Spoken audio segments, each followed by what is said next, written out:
That's true. Plus, there is Roger on their side. But, I mean, if they pick it up for themselves, you can't get countered anyway. But it is time here at the Mobile Legends Bang Bang M3 World Championship game number 4. Let's show your support for Evos SG as well as BTK, your representatives from Singapore and North America, respectively. It is time to get it to the land of Dawn to duke it out. Is it going to be the game for BTK or is it going to be match point for Evos SG? I want to see some chat supports here, man. Everyone go ahead and spam hashtag EvosRoar or hashtag BTKUSA. Apparently that's their cheer because they did it backstage. But again, now let's talk about the drafts inside of this game. It seems like, honestly, I don't like that Brody picked up right after the Lolita. I feel like he's going to be, a lot of his damage is going to be nullified by that shield. I think at this point, that's a comfort pick for Adamir. Pick it up way before this, and even in the MPL that we saw, Evos SG as well as the PLI, they want to pick that hero for Adamir. Well, speaking of which, Little Wanderer is going to be a 4v3 situation, and Gear's going to commit towards it. As we already see Hot Potato going in. He doesn't do necessarily good damage in the early stages of the game, and that's why they back away. Little Wanderer falling into the hands of BTK. That's why I kind of dislike this Hayabusa picture. I like it because it's something different and it's fun, but again, you're going up against a Lolita. That's a person with an on-demand stun, and it's going to be really hard for you to crack that back line with the Lolita just constantly being there, babysitting the marksman. Speaking of babysitting here, the question is whether Adamir is going to get support from his side. JPL is hugging him so far, but the rest of BTK, it looks like they understand that they are going to leave Lapu on an island for now. Yep, Lapu-Lapu versus the Yuzong. It's a very stalemate kind of match we're in. Surely somebody can win with that, but if they're both playing it correctly, nobody should die in this lane. But their contributions to the team fight that will come when the turtle happens, that is definitely the thing that you have to look for. Maybe if the Lapu-Lapu can force Gear to use the ultimate before the turtle happens, might be a good thing, but if the user plays this correctly, you will be able to use that ultimate when the Lord does respawn. Yep. Speaking of neutral objectives here, it looks like the rest of the team of BTK going to be rotating together to get on top of this turtle. The question is, how are they going to take this fight? It looks like they're not rushing it. They're trying to bait it out, see if Evos SG makes the first move, and already the rotations are coming out quick from Evos SG's side. They are looking to punish Fried Chicken. I like the fact that Evos SG have adapted very, very fast into this game. The stun comes in onto Fried Chicken, and they've actually rotated to the top side, playing for that Brody. Because, again, in these early stages, against the Lolita, against that Lapu-Lapu, you won't be able to get the pressure on that bottom side, but maybe they might just go for it. Yeah, speaking of going for it, BTK now on top of the turtle. JPL getting heavily punished. Real Wolf manipulation already comes out. Victor gets the cancel. He's already using the Rage Blades here, but Mobazane struggling to deal with Gear as he's able to not be punished by any form of CC. Rage Blade coming out on top of Sayla so far. Can Victor finish it off? No, he manages to pull away. No kills, no deaths so far on either side. It's been a slow roll of a game, but this one, both sides are not willing to risk it. Oh, Potato now getting into the middle of 3. That's going to be Gear going down. First blood by Razor going over to BTK. That was a really good fight by both of the teams, but BTK, they executed perfectly in the end, right? Both of the teams engaged, disengaged, but BTK, they had more abilities up and ready here. Again, they have the beat tricks, whereas Adamir was in the top side. A lot of these damage coming in from Evos SG comes from the abilities, and BTK just utilized that. Red team has slain the turtle. It's not exactly the jungler who will take it because he is far up. He's going to be just farming. On the side of BTK, we saw them punish the bad misstep coming out from Gear as he didn't have his ultimate anymore and was showing himself to the members of BTK. And Victor, he can just make this lane static so that it will not be pushed down by Evos SG. And so far, BTK have taken the gold lead, but it's just very little. I think the next fight will come, the next Lord Turtle fight, where they do have the items on both junglers. War Axe, I think, should be the priority now for Potato. Yeah, he wants to get that early damage here, but here it comes. Fried Chicken clears the wave. Gear just doing Gear things. However, mid lane, we missed the action there. Shark goes and takes out Sayla, unfortunately. Big punishment coming in from Zia.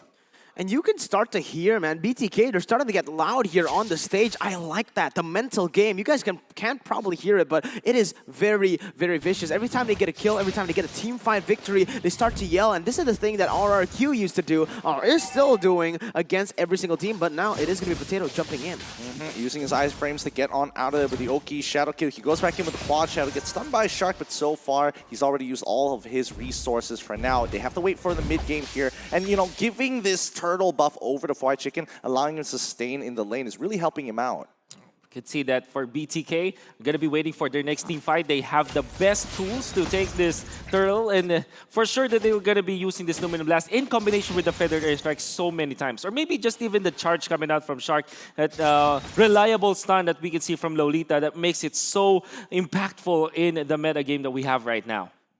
Again, I'm just going to keep on saying this. Shark is just so insane on this hero. Again, look at this. He just buys so much time, opens up the map, and JPL's caught. Oh, he already finds it into the real-world manipulation. JPL should be going down here. MOBA Zane is on the run. Can he get... Oh, no. He gets knocked up by Gear's side. Can he roll out just in time? No. Gear finds the initial kill, but same goes for Victor. He's trying to zone out the entire backline. He flickers away, trying to pull through, but the child residue coming out, blocked by Gear. They find the return hit, and you can see the passion on Gear's face. He is happy about that one. Oh, that was hype, man. That was a great fight, but look on the top side. Sure, BTK lose out on the fight, but they're so good at just responding to these failed fights, to these failed engages, and getting turrets and objectives on the board. The conversion rate is just insane in this game. Now, Fried Chicken really just carrying out the slack that BTK, cleaning up the mess that BTK did in the mid lane. Surely BTK gets a kill. However, they receive so much damage from the real-world manipulation because as they picked off JPL, they took so much time, they were under the fire of the real-world manipulation, and then eventually Gear caught up. That's why when Gear showed up in the mid lane, MOBA Zane was very low, and it only took a matter of a combo for this Yu Zhang to take down MOBA Zane. Yeah, I mean, both teams are taking this extremely seriously. Like, all the members of BTK, whoever wore glasses, have taken it off. They are taking this as seriously as possible. Nobody can afford to make a mistake. You know what's funny? Right here, right? Like, the things that they're able to abuse in this game, it's very minimal things. Like, I'm just going to say it right here for BTK. Why do they look so lethal in these 5v5 fights? It's all about the targeting. You can see even when Roger goes in, usually for me, I'm a normal player, I just go for the front, you know? I just go for whoever's low. But these players, it's such a minimal thing. Again, you can just target it, but they do it so well because the whole team does it together. We saw that in game number 2 where they were able to win it. I mean, game number 1, MOBA Zane actually, even with the human form when he's ranged, his shot selection is actually so good, and he's landing the first skill as well. So that meant that he's very efficient with his Roger.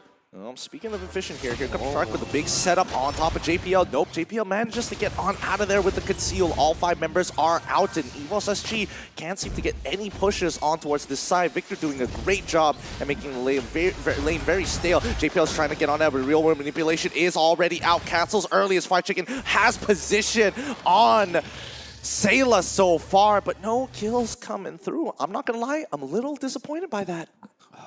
It just shows how competitive this game really is here. It is a match point to BTK. They don't want to lose this, but so does Evos SG. They want to win this. They want to go to game 5, and so far, BTK, they're giving a run for their money. The turtle is going to spawn now, but they want to go for the Brody. Oh, Brody now getting attacked on blast. He dies instantaneously as Fried Chicken making sure that Wesker is going to blow him up. That was fast. That was such a genius play coming out from Fried Chicken. Instead of going for the usual Nibiru, he went for the shotgun and capitalized on the slow that was a component of the Luminous Blast. Yep, and now here comes Gear initiating on towards Turtle, going over to BTK side, but that's as much as they can get here. They don't find the angles, and they're also a member down, so it just isn't worth taking the risk. They bail on out of there, and we can see that BTK, they want some more. Oh my goodness. Fried Chicken gets up close and personal, obviously with a shotgun. Wesker, this probably is the best usage of the Wesker that we've seen all tournament long. I mean, we've seen Ohe with the Renner, and some of them great with the Nibiru's Passion, but this time Wesker being showcased by Fried Chicken. My oh my, just shows us how OP this hero is. Yeah, again, like I said, back in the Blacklist game, I feel like a lot of Beatrixes, they don't utilize a lot of the guns. They only utilize the sniper and instantly just, you know, they just use the range. They don't utilize this shotgun that's so good, the Wesker, man. Look at how Fried Chicken has been able to do it in the Blacklist game and here on the Evos SG game. Well, I think we also have to keep in mind that he's using this Wesker in this particular game mainly because a large majority of the Evos SG members are going to be melee. So if they come on in, get in nice and personal, nice and close, they're going to get punished. Just like right now, as Shark once again flickering on top and getting Noob on blast. Great combinations, real world manipulation to reply, but it might not be enough. Here, going to go deep in towards enemy lines. He's looking for Fried Chicken. Can he get a big petrify here? No, he does not find it just yet, but he gets into the middle on top of Shark. Nibir's passion is going to be landing. Has the back line now getting attacked here as Victor already in. Adamir gets punished by Victor once again. Man coming in hot with the Earth Splitter. Oh my goodness, well played to BTK. Evos SG, they're getting very desperate. You can see it, man. They didn't need to take that engage. They've lost gear. They've lost Adamir here in the fight. But what happened there was because JPL was picked off already. They went in without their main tank. That is the main setup for their composition to work.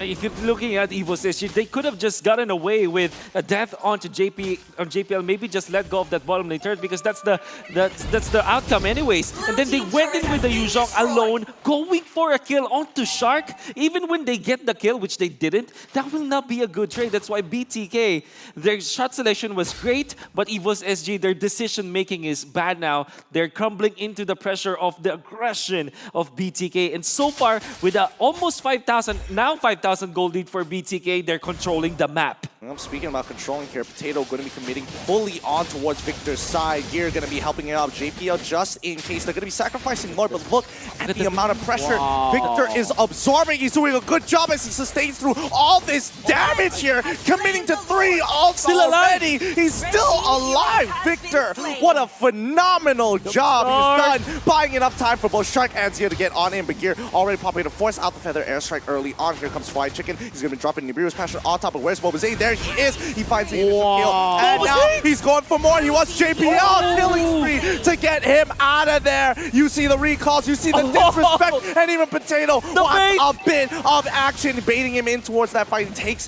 the quad shadow back. And all tier 2s are wide open. That was all Victor, baby. Look at the way he was able to bait 4, not even 5 members to that top side, using all, draining the resources of Evos SG as Mobazin comes in for that cleanup. And look at this, Potato.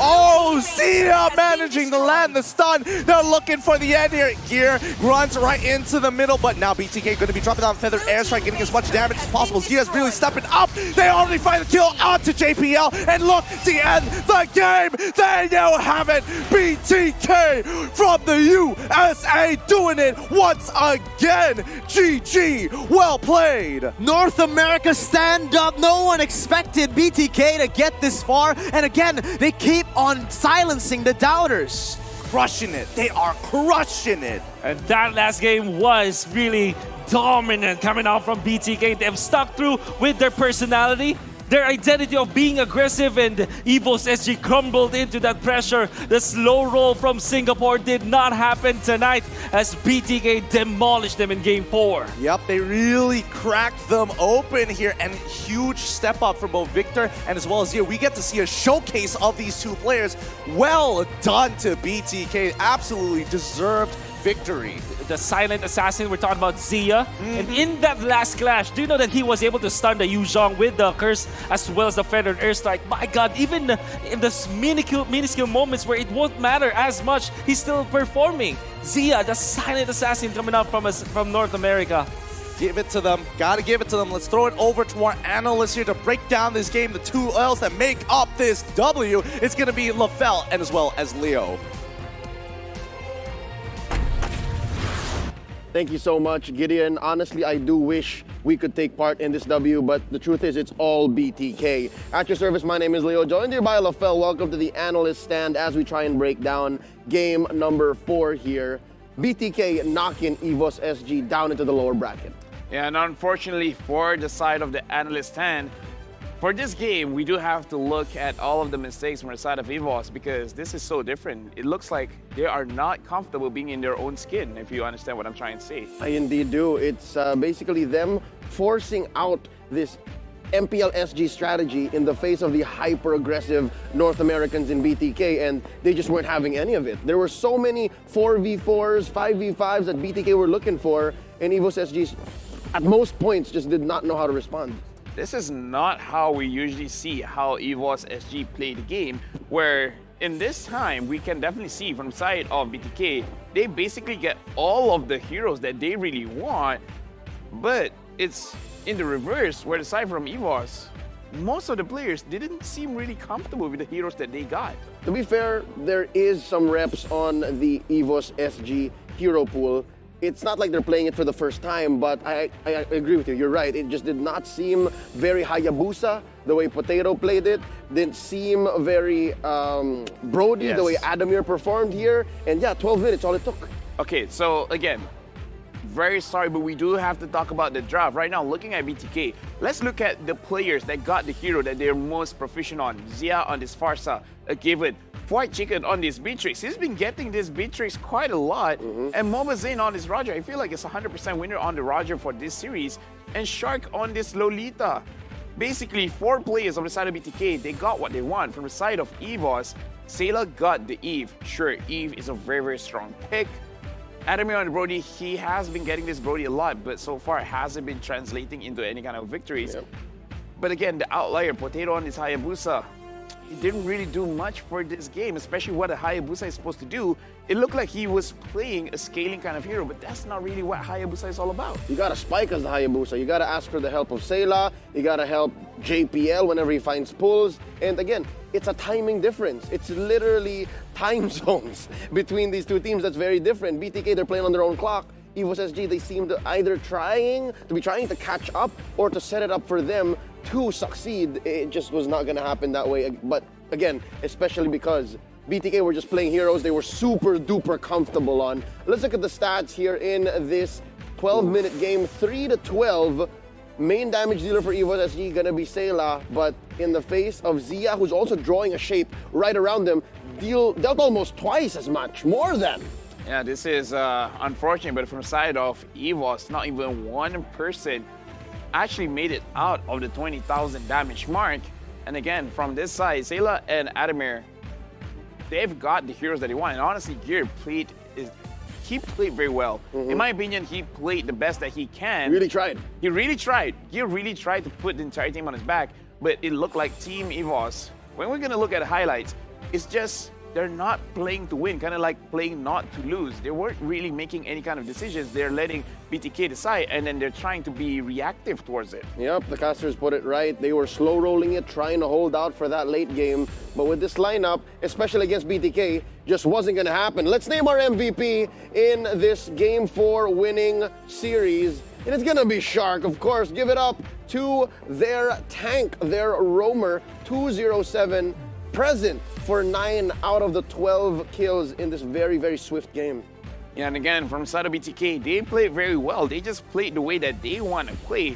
They really didn't care what from the side of Evos is trying to do. They just capitalized on the mistake because, again, Evos did not do much. They didn't roam around. They didn't really do any kind of crazy ganks. They tried to fight mostly at mid. And from the side of BTK, they're like, well, okay, sure. Shark is just gonna roam around, he's gonna stun someone up, and then the rest of his team is gonna engage. And we hear the roars coming up from the side of BTK. They are very loud. In fact, I feel like it was Shark that was shouting, Zane, clean up, Zane, clean up, Zane.